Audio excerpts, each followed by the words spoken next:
everybody. Welcome to this episode of The Daily Blend. I am your host, AC, and in the studio with us today, we have the new head coach, the Mizzou Baseball Tigers, Kerrick Jackson. How are you, Kerrick? I'm good, Adonica. How are you? I am so good. Welcome to The Daily Blend. Thank you. Thank you for having me on. Absolutely. So, if people don't know, you are the new coach. How long have you been in this position?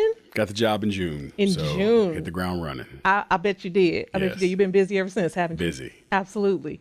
So tell us what to expect with the baseball Tigers this year. You know, I think our kids are out doing a good job right now, and basic thing we're trying to do is change the culture this year, get them to adopt a new mindset, understand that, go out, play the game clean, don't worry about what the results are going to be. The game is hard enough. It'll beat you up.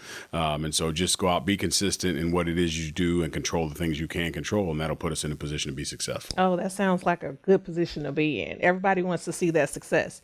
So you guys will be kicking off the season here soon. What do you got coming up first? The 16th? Yes. And where will you be? We'll be at Cal Poly, San Luis Obispo. So we'll go out to California for the first 2 weekends, open up at Cal Poly, and then go down to San Diego and play in the Tony Gwynn Classic. Oh, Yep. So you guys are Caliing for the first couple weekends. Yes. I'm sure nobody's upset about that. They're probably not, but, I'd like to roll the dice and think that we could play at home, but as soon as I do that, it'll be snowing and freezing rain and all that, so... A little bit. Yeah, I mean, it's Missouri. Right. It's Missouri. And then when is your first home game? When you come back February here? 27th. Okay, February 27th. So February 27th, we need people to do what? What do you need from this community to support you guys? I think the biggest thing is just come out and support our kids. As we know that University of Missouri is the center of Columbia, and everybody rallies around. And so I think to be able to come out and show that support to our kids, I think it'll mean the world to them. Yeah. And it'll give us a home field advantage that'll be second to none. So we're looking forward to it. Oh, yeah, home field advantage. You Yes. want home field advantage. Yes. For sure. Now, you guys, if I'm not mistaken, you have a Meet the Team Fan Fest. Okay, Fan Fest. Yeah, we're going to do that on February the 10th, I believe the date is. And so that's an opportunity for everybody to come out. Our guys will sign autographs. We'll have some stuff for the kids to do. They'll get to watch us take BP and do a little practice. Okay. So I think it'll be a good opportunity for everybody to come out and meet the team as well. Okay. So thank you for joining us. Thank you. And we're going to have the community come out and support your baseball Tigers at Fan Fest on the 10th. They would love to see you there. Let's show these kids our support. Coach Jackson, thank you so much for joining us. Joining us now is Mitzi Clayton, and she is representing National Girls and Women in Sports Day. Yeah. How are you, Mitzi? I'm wonderful. Good to see you. Good to have you here.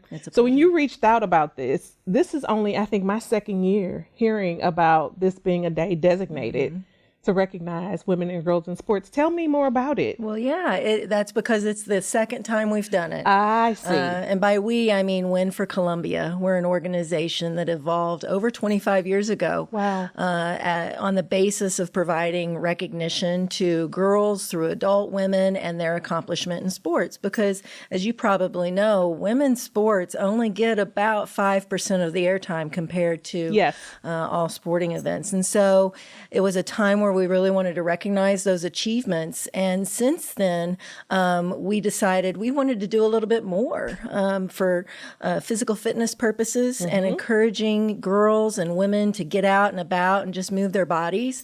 So 2 years ago, a year ago, we began National Girls and Women in Sports Day right here in Columbia, Missouri. Right here in Columbia. Yeah. And it's a national event. It occurs the second Wednesday of February every year. And so that's why today we are providing opportunities for girls and women to go and work out at different gyms in Columbia, starting at 5 a.m. and concluding with a class at Mizzou Rec at 7 p.m. Oh, so that's at 7 p.m. at Rec. Yes. Yep. They're doing 3 classes. Oh, that sounds fun. Yeah. Now, what other gyms are participating today? Right. Well, API, Project Fitness, is so they begin things at 5 a.m. Yes, they do. And go all through the day. They do.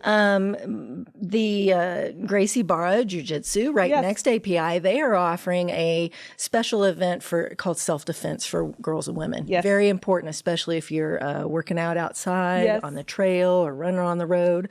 Then Hot Works, this is their second year being a part of it. Row Engine Room, this is their first year. Pure Bar as well, another first timer. Moon Yoga is returning again, and Bird Strength and Fitness. They're a gym that it's new facility, beautiful new facility that features mobility for individuals over the age of 40 and 50. And so it really helps folks like us with our balance and our mobility, bone density, and just functional health that becomes so important as we age. It does indeed. It does indeed. And I happen to know you and I both are at API, and I know they're doing classes from 5 a.m. all the way through. All day long. So shout out to those guys over at API. They always keep us in really good shape. So what else? I know you have another event coming up that's tied into this day. What else do you have coming up this month? Yes, our staple event, as has been for 27 years now, I believe, is the luncheon. And this year it's held on February the 20th. It's a Tuesday at Columbia College in the Southwell Gymnasium. Yeah. And our speaker this year is Allison Schmidt. She's a 4-time Olympic medalist. She's a swimmer from the University of Georgia. But she has a really important message about mental wellness. And she's had some situational things in her life that's happened with family and herself. Yeah. And we're going to really enjoy listening to her. Yeah.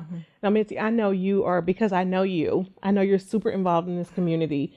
And women in sports is a huge passion for you. Is that how your involvement with this really came to be? Yeah, yes, indeed. And I was really affected by some new studies about the significant dropout rate of young girls.